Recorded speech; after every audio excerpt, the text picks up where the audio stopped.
大家好，我是小丽。天气热了，没有胃口，我今天就做了一锅简单又好吃的西红柿茄子焖面。这是需要准备的食材：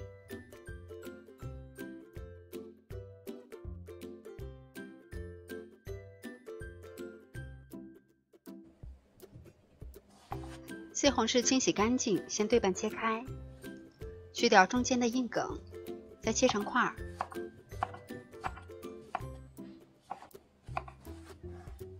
把茄子切成条，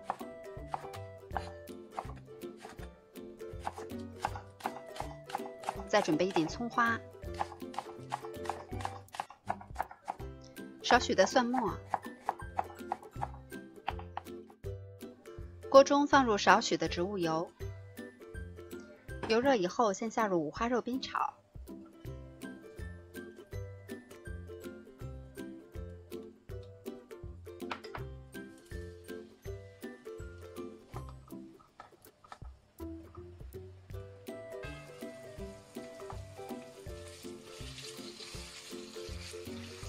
直到炒出五花肉里边的油脂，肉也变得金黄，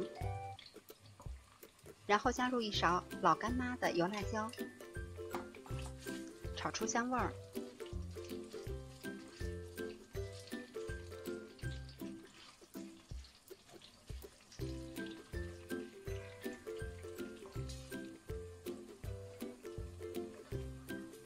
再下入葱花和蒜末，小火炒香。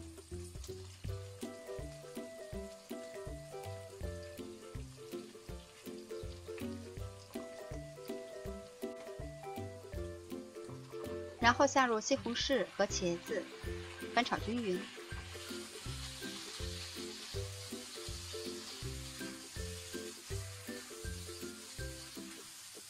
蔬菜呢要多炒一会儿，一直炒到西红柿已经变软出汤，茄子也已经变软了，然后来调味儿。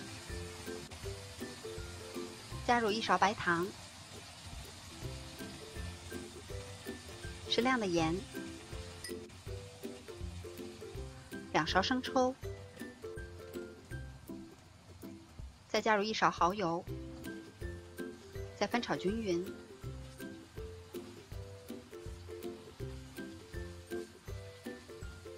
然后在锅中加入清水，汤要一次性加足，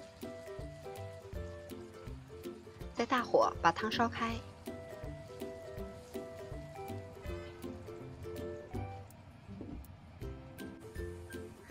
汤煮开了以后，我们先用勺子盛出汤的1/3，放到一旁备用。然后下入面条，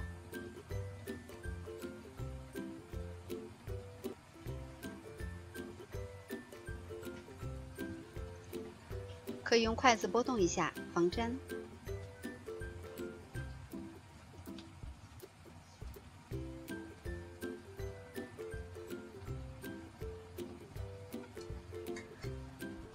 再加盖儿，保持中小火焖5分钟。时间差不多了以后，把我们刚才盛出来的汤再倒回锅中，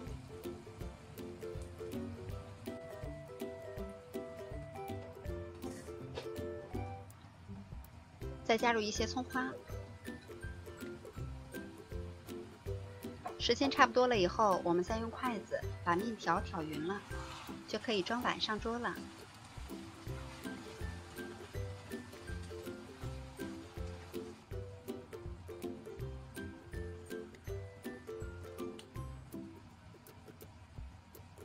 这样做出来的焖面方法简单，口感筋道，食材营养又丰富，喜欢的朋友也赶紧试一下吧。我是小丽，喜欢我的视频请关注留言，感谢您的收看，明天见。